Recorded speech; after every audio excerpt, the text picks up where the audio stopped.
추석 연휴 기간 동안 있었던 정치권 이슈를 분석해보는 시간 갖도록 하겠습니다. 배종호 세한대 교수, 박정하 전 청와대 대변인 두 분과 함께합니다. 안녕하세요. 안녕하세요.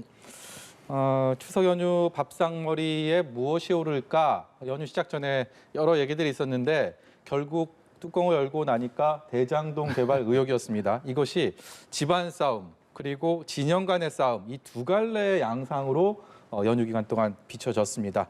먼저 집안 싸움 얘기 좀 해보겠습니다. 이재명 후보 측은 이낙연 후보 측의 사과 혹은 유감 표명까지 요구를 했고요. 이낙연 후보는 거기에 대해서 또 수긍하지 않는 반박하는 이 호남 경선 앞두고 굉장히 이 기싸움이 팽팽해 보입니다. 어떻게 보셨습니까? 기싸움 정도가 아니고요. 여기에 이제 모든 것을 거는 그런 이제 전면전 양상이에요. 아시겠지만은 이번 주 토일 광주 전남 그리고 전북 호남 지역 경선이 있지 않습니까? 예. 그래서 이 경선 결과에 따라서 사실상 전체 경선의 판세가 좌우된다고 봐야 돼요. 만약에 호남 지역 경선에서도 그동안의 5연승에 이어서 이재명 지사가 또 과반 득표할 경우는 사실상 민주당 경선이 1차에 끝날 가능성이 매우 높아지거든요. 그렇지만은 이낙연 후보가 만약에 굉장히 추격을 해서 역전한다면은 결선 투표에 갈 가능성이 있기 때문에 양측 다 이번 대전이 사실상 마지막 싸움이다. 라면서 이제 총력전을 펼치면서 지금 이재명, 이낙연, 이재명 이 두 사람이 직접 정면 충돌하는 그런 양상입니다. 말씀하셨지만 이제 대장동 문제가 마지막 이슈 같아요. 민주당 경선에서. 예. 그래서 이제 이재명 후보 지사 측은 이 문제를 정면 돌파해서 아까 말씀드린 대로 호남에서 1차 득표를 하게 되면 게임이 끝난다라고 보고 지금 이제 정면 돌파하고 있습니다. 내가 성남시에 5,500억을 오히려 벌어줬지 않느냐. 그런데 뭐가 문제냐. 나중에 부동산이 폭등해서 민간 사업자가 이익이 많이 올라갔는데 이거는 당시의 총리에서 부동산 폭등에 책임이 있는 이낙연 지금 전 총리도 책임이 있지 않느냐라면서 오히려 말씀하신 대로 공개 사과, 최소한 유감 표명을 요구하고 있는 그런 상황.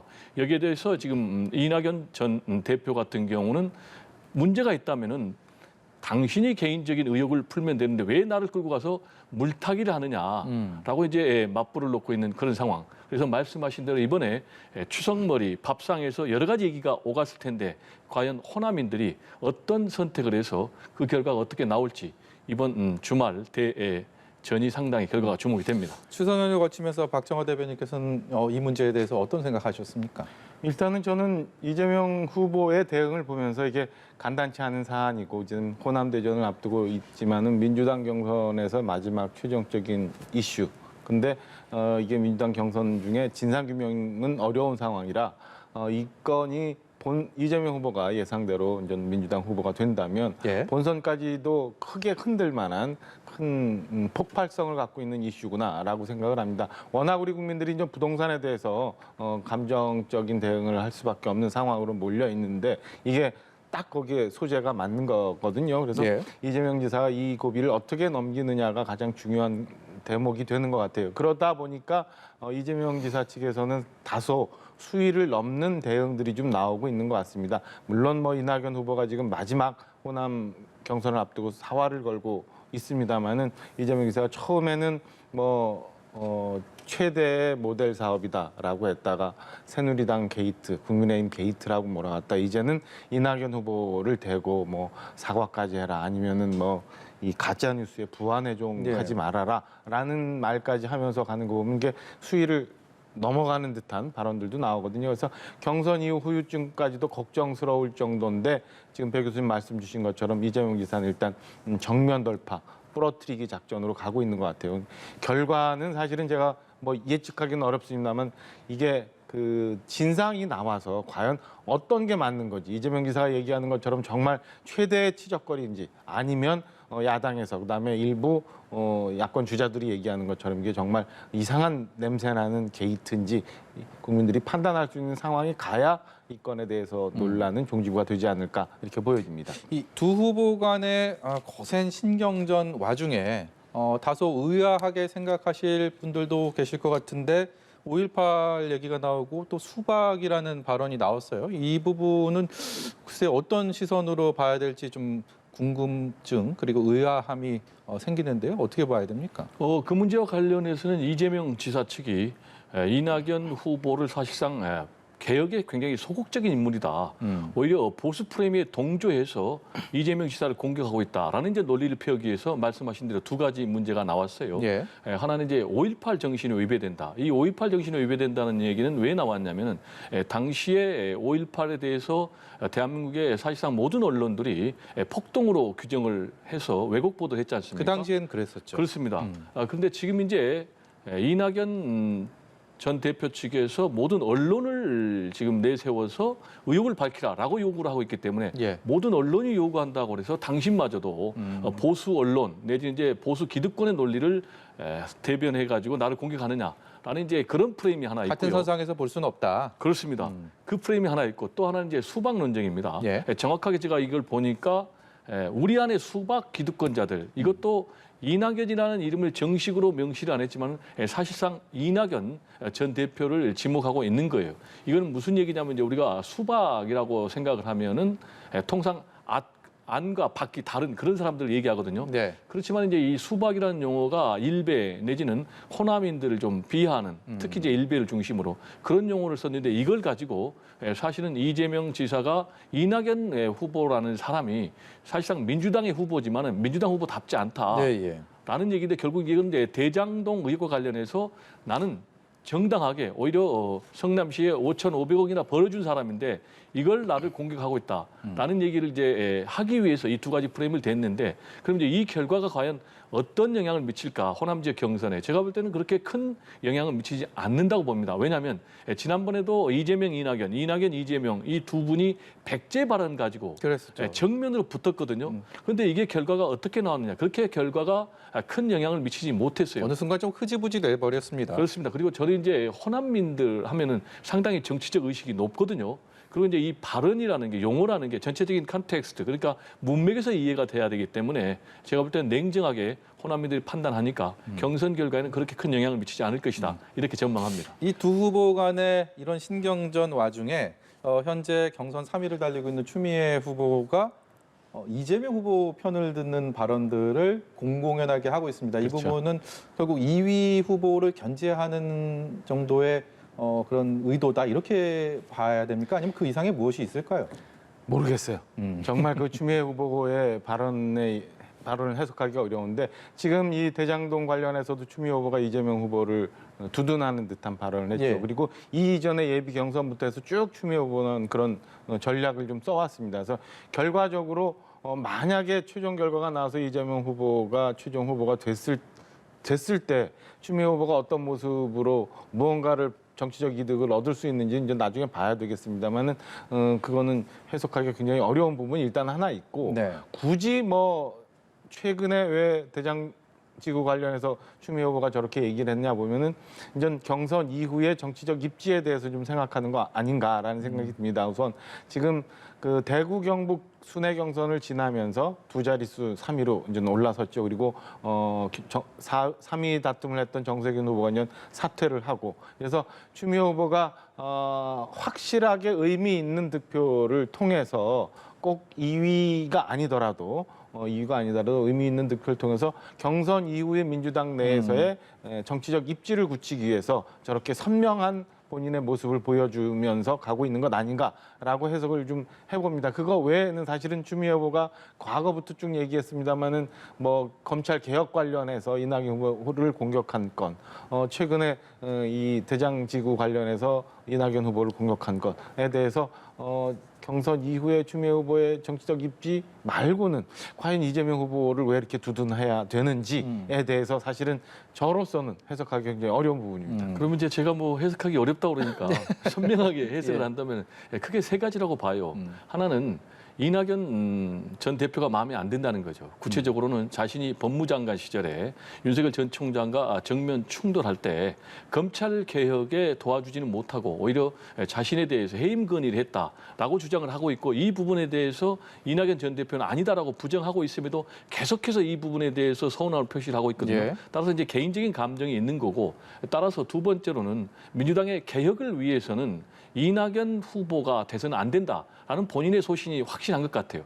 여기 하나 더 얘기를 하자면 정치적 미래를 열기 위해서도 2위에 또 자신하고 코드가 맞지 않는 이낙연 후보하고 같이 가기보다는 1위 이재명 지사를 도와서 확실하게 자신의 정치적인 미래를 열겠다. 이런 세 가지 의미가 담겨 있는 것 아닌가. 저는 그렇게 분석합니다. 네, 추미애 후보의 속내는 저희가 기회가 되는 대로 좀 직접 모셔갖고 얘기를 좀 들어봐야 될 것 같습니다.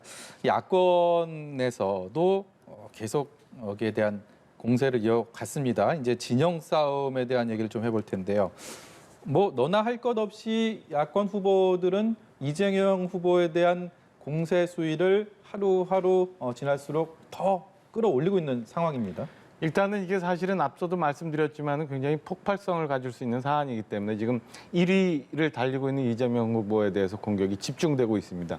우선 1, 2위를 다투고 있는 홍준표 후보는 최근 토론회에서 나왔던 조국 수홍 발언으로 인해서 본인이 당내 지지자들부터 굉장히 타격을 받았다고 판단을 해서 이재명 후보 때리기에 아주 총공세를 하고 있는 상황이고 기타 나머지 후보들도 각각 갖고 있는 그 정보들을 통해서 이재명 후보 때리기에 나섰는데요. 저는 앞서 말씀드린 것처럼 이재명 후보가 지금 최근에 진영 내에서도 이낙연 후보와 굉장히 수위를 넘나들는 예. 굉장히 투박한 대응을 하고 있는 게 이게 지금 경선뿐만 아니라 본선에서도 굉장히 주요한 이슈로 등장할 거고 본인이 최대 고비 상황이라고 보고 있기 때문에 저렇게 대응한다고 보여지거든요. 나머지 야당의 후보들도 지금 현재 본인의 존재감을 내세우는 것도 중요하지만 전체적으로 대선 판에 있어서 이재명 후보가 민주당의 후보가 된다는 걸 전제로 해서 전체 대선판을 이참에 흔들지 않으면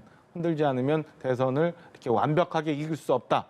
라는 생각에 당도 야권 후보들도 모두 다 이렇게 총 이재명 후보에 대해서 공세에 나서고 있는 거라고 판단을 하고 있습니다. 야권 후보들의 대응 배종호 교수께서 어떻게 보고 계십니까? 일단 잘 말씀해 주시는데 재미있는 대목이에요. 윤석열 전 총장은 지금 이재명 이 대장동 의혹 때리기에 빠졌어요. 그럼 이제 나머지 주자들은 왜 이재명 지사 때리기에 나섰고 윤석열 전 총장만 빠졌느냐? 역시 이제 홍준표 후보를 비롯한 나머지 주자들은 여권의 1위 주자 때리기를 통해서 자신의 존재감을 부각시켜야 되니까 제가 볼 땐 때리기에 나선 것 같고 윤석열 전 총장은 지금 이슈가 바뀌고 있는 그런 상황이에요. 구체적으로 얘기하면 검찰 고발 사주 이슈에서 지금 대장동 의혹 이슈로 바뀌는 그런 상황인데 자신이 이재명 지사를 이 대장동 의혹과 관련해서 때리면 이재명 지사는 거꾸로 검찰 고발 사주 관련해서 또 때릴 게 아니겠습니까? 그럼 이제 이슈가 다시 자신에게 돌아오니까 이 부분과 관련해서 본인이 좀 입을 다물 것 있는 거 아닌가라고 생각이 되고요. 예. 지금 이제 역설적으로 계속해서 국민의힘에서 민주당 이재명 지사 게이트를 주장을 하고 있지만 실제적으로 들어간 것은 뭐 곽상도 의원의 아들이 네. 취업을 했다라든지 또 원유철 전 의원이 고문으로 있다든지 뭐 박영수 전 특검 그리고 뭐 강찬우 뭐 전 검사장 그리고 권순일 전 대법관 이분 같은 경우도 박근혜 전 대통령이 임명한 그런 사람이에요. 계속해서 이제 국민의힘 게이트는 구체적인 정황들이 드러난 이런 상황이란 말이에요. 따라서 이제 지금 현재 경찰이 자금의 용처에 대해서 이미 수사를 착수하고 있지 않습니까?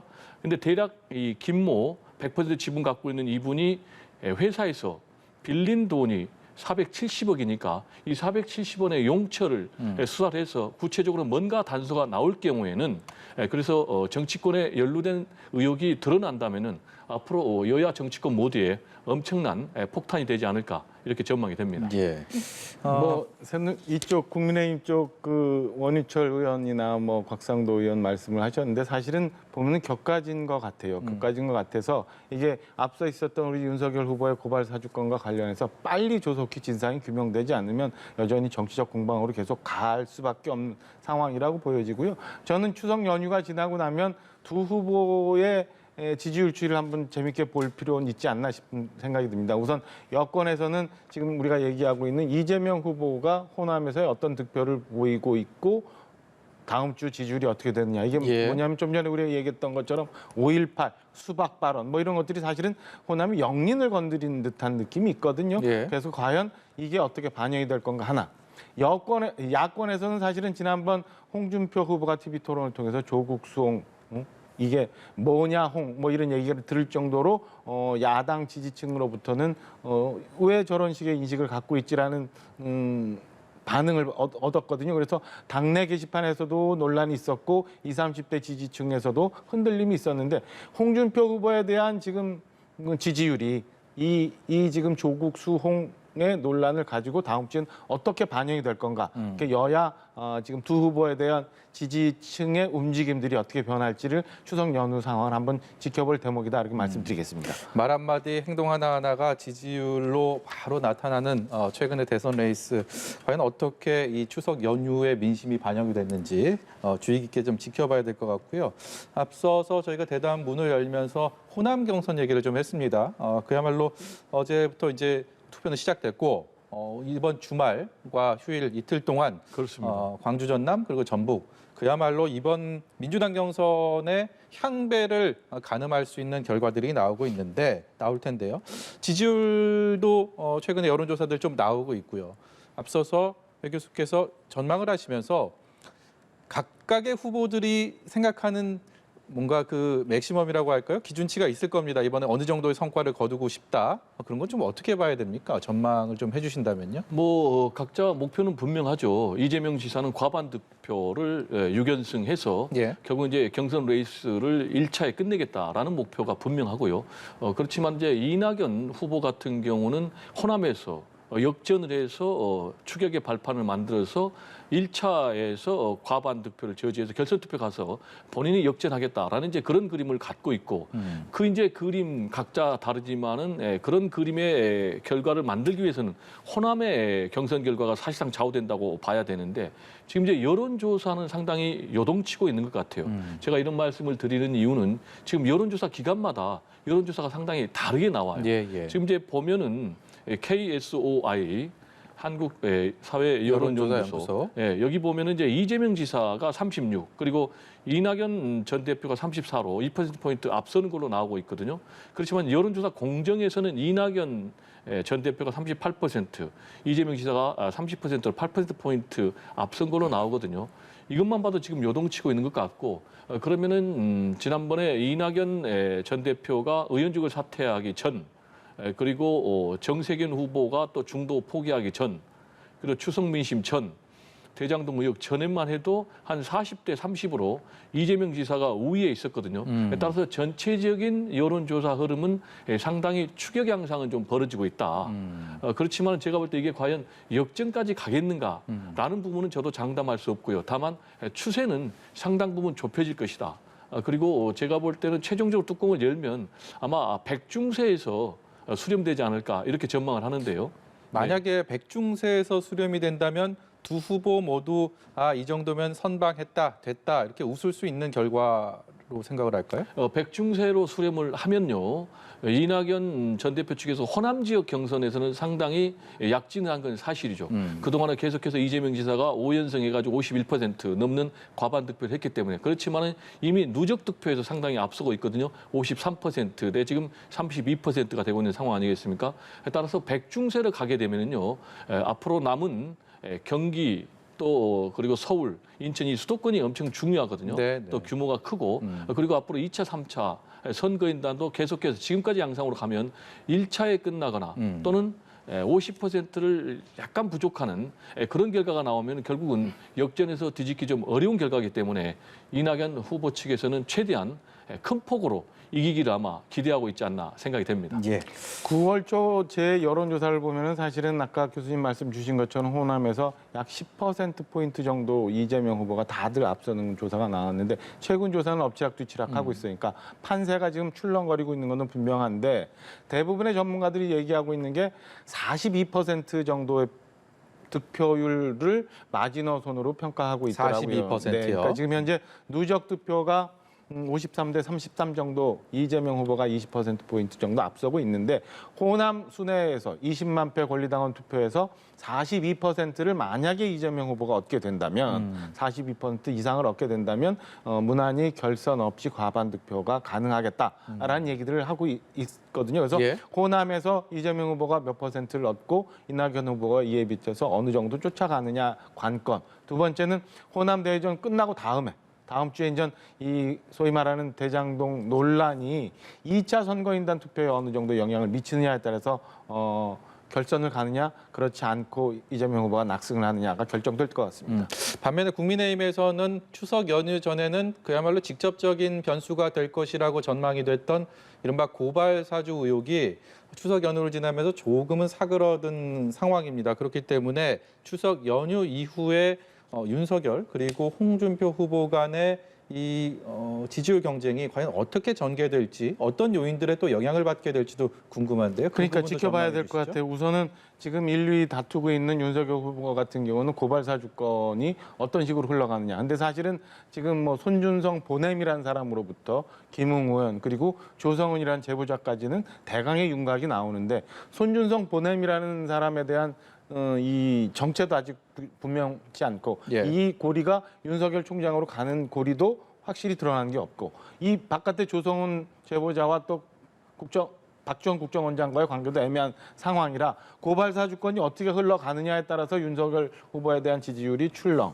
그다음에 1, 2위를 다투고 있는 홍준표 후보도 앞서 말씀드린 것처럼 TV 토론에서 얘기했던 발언들이 과연 20, 30대 그리고 전통 지지층으로부터 어떤 식으로 영향을 미쳐서 지지율에 영향을 미치느냐를 지켜봐야 될 듯 싶습니다. 마지막으로는 사실은 뭐 윤석열, 홍준표 그다음에 유승민 후보까지는 대강 3명의 후보는 거의 확정이 된 것 같은데 10월 8일 날 4강을 가는 4위 후보가 과연 누가 되느냐. 한 자리를 놓고 최근에 있었던 최재형 후보의 결단이 신선한 결단으로 국민들한테 다가가는지 아니면 현실의 정치 벽을 넘지 못하고 소멸 단계로 가는 안타까움의 결단인지에 대한 판단에 따라서 나머지 원희룡, 하태경, 최재형 후보 등등의 4강 대결이 굉장히 치열해질 것 같은 예상입니다. 배 교수께서도 한 말씀 전망해 주시죠. 국민의힘 네, 경선 저는 이제 가장 중요한 것은 말 실수라고 생각을 합니다. 이번 이제 추석머리 이 밥상 대화를 통해서 지금 윤석열, 홍준표 두 사람의 양강 구도가 저는 더 강화될 것 같아요. 그 네. 이유는 추석머리의 밥상 대화를 통해서 두 가지가 좀 얘기가 됐을 것 같아요. 하나는 상당히 불안한 후보다. 윤석열 전 총장은 이런 얘기가 많이 됐을 것 같고요. 그리고 두 번째로는 2030의 젊은이들의 의견이 상당히 반영이 돼서 윤석열 전 총장보다는 홍준표 전 대표가 밥상에서 상당 부분 좀 탄력을 받으면서 양강 구도가 좀 더 강화되는 그런 상황이 되는 것 아닌가 이렇게 전망이 되고요. 이 말실수 관련해서는 윤석열 전 총장은 상당히 지금 심각한 지경에 와 있다고 봅니다. 최근에 또 무슨 말실수가 있었습니까? 선발 노동을 굉장히 폄훼하는 그래서 윤석열 전 총장이라는 사람의 노동관에 대해서 상당히 문제가 있다. 인도 아프리카까지 또 얘기를 하면서 인종차별 문제 또 외교적 결례 문제까지 비화가 됐단 말이에요. 이렇게 계속이 되면 불안한 후보 아닌가라는 생각이 굉장히 심화되고 그러면은 윤석열 전 총장은 오리지널 보수의 사람은 아니잖아요. 그러면 꼭 지지할 이유가 없다. 이런 생각이 더 강화되고 특히 이제 앞으로 TV 토론이 5차례나 남았는데 앞으로 5차례 중에서 맨 마지막 빼고 4차례는 주도권 토론의 비중이 굉장히 강화되거든요. 여기서 만약에 홍준표 또는 유승민 후보하고 격전을 펼치는 과정에서 또 다른 말실수가 계속이 된다면은 불안한 후보 이미지가 사실상 고착이 되면서 또 지지율이 출렁이 되면서 윤석열 전 총장이 위기를 맞을 가능성도 상당히 있다. 저는 이렇게 전망을 해봅니다. 2차 컷오프까지 TV 토론 계속 이어질 텐데 처음 TV 토론에도 많은 관심을 받았습니다. 남은 이어지는 TV 토론은 어디에 좀 중점적으로 시청자 여러분들이 보면 되겠습니까? 내일 오후 당장 전 국민의힘 2차 TV 토론이 있는데요. 앞서 말씀드린 것처럼 홍준표 후보의 조국 전 장관 관련한 발언들이 어떻게 변화될 건가. 그다음에 좀 전에 말씀 주신 것처럼 윤석열 후보가 어떤 식으로 토론에 대응할 건가. 이게 주요 포인트가 될 거로 예상됩니다. 예, 두 분 말씀 여기까지 듣고요. 지금까지 배종호 세한대 교수였고요. 박정화 전 청와대 대변인이었습니다. 고맙습니다. 고맙습니다.